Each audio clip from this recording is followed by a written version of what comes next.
Who would win in a fight, Superman or the Flash? It's one of the oldest debates in comic book history, and today we're going to settle it. We all know they've raced multiple times, and the Flash usually comes out on top. But a race is one thing. A no-holds-barred fight is something else entirely. Most people automatically think Superman wins. He's the man of steel, invulnerable, with heat vision, super strength, and flight. How could a guy who just runs fast possibly compete? Well, that's where you're underestimating the fastest man alive. The Flash isn't just fast. He's connected to the Speed Force, an extra-dimensional energy that grants him abilities that completely break the laws of physics. So, let's set the stage.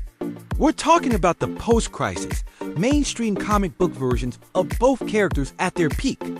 But not counting cosmic-level power-ups like Superman Prime 1, Million or maybe it's Chair Flash.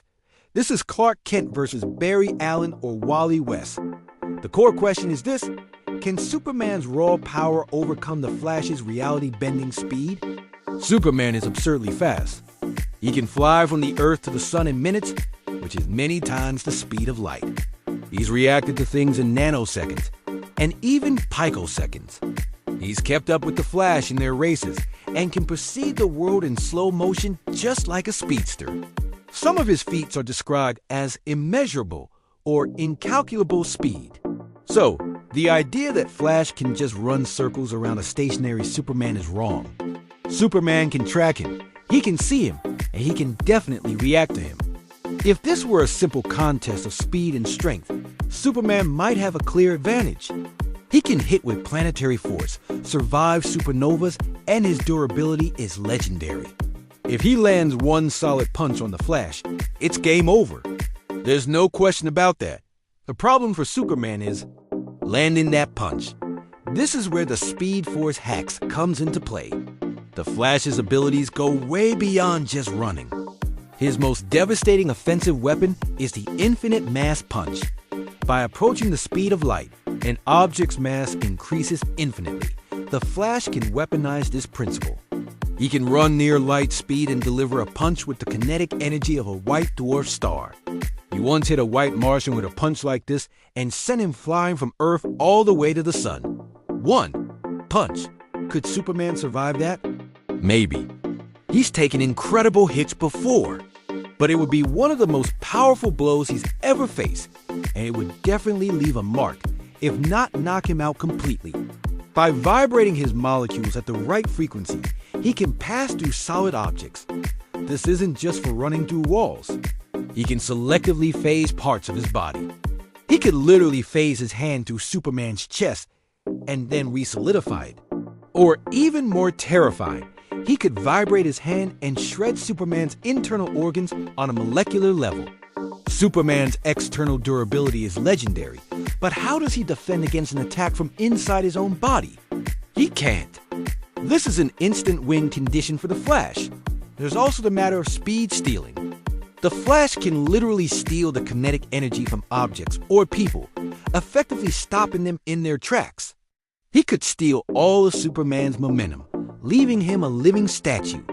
Imagine the Man of Steel frozen in place, completely helpless while the Flash decides how to finish the fight. He could leave him there forever, or use that opportunity to land an infinite mass punch or phase attack his brain. Once Superman is motionless, he has zero defense against the Flash's more exotic abilities. And we haven't even touched on time travel. If things get truly desperate, the Flash can run back in time. He could go back to Smallville and prevent the Kents from ever finding baby Kal-El's ship. Or he could travel to the future, see how Superman beats him, and then come back to the present to counter it. This is an ability so powerful that it borders on cheating. Of course, messing with the timeline is incredibly dangerous and something Flash avoids.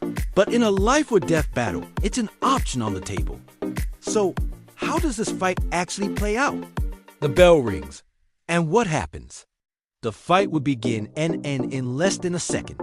For us, it would be a blur. For them, it would be a lifetime. In the first attosecond of the fight, Superman would try to use his superior strength and durability.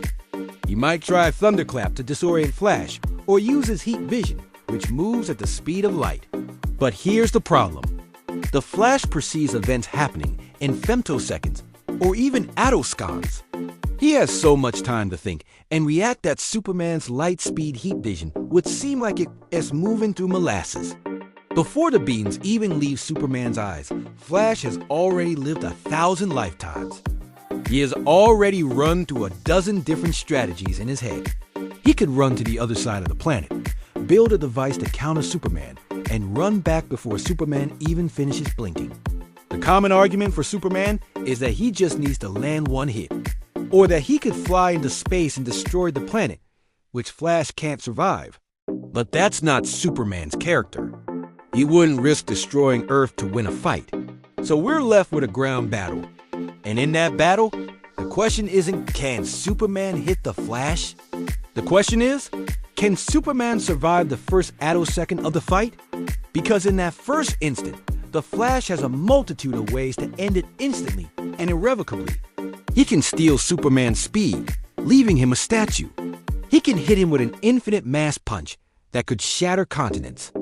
Or, the most likely and effective method, he can phase through Superman's skull and vibrate his brain into mush. Superman is a god of power, but the Flash is a god of speed, and the Speed Force allows him to bypass the very rules of physics that make Superman so powerful. Super strength is useless if you can't move.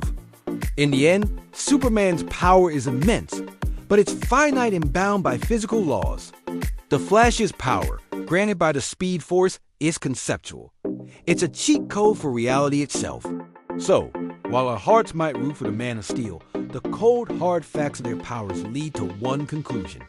If the Flash is fighting to win, with no holding back, he doesn't just beat Superman. He ends the fight before Superman even knows it has begun. It's a brutal, but logical outcome. The Flash is just too fast, too versatile, and too broken. What do you think?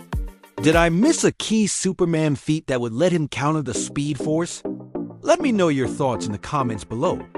I read all of them. And if you enjoy these comic book breakdowns, make sure to hit that subscribe button and ring the bell so you don't miss the next one. Thanks for watching,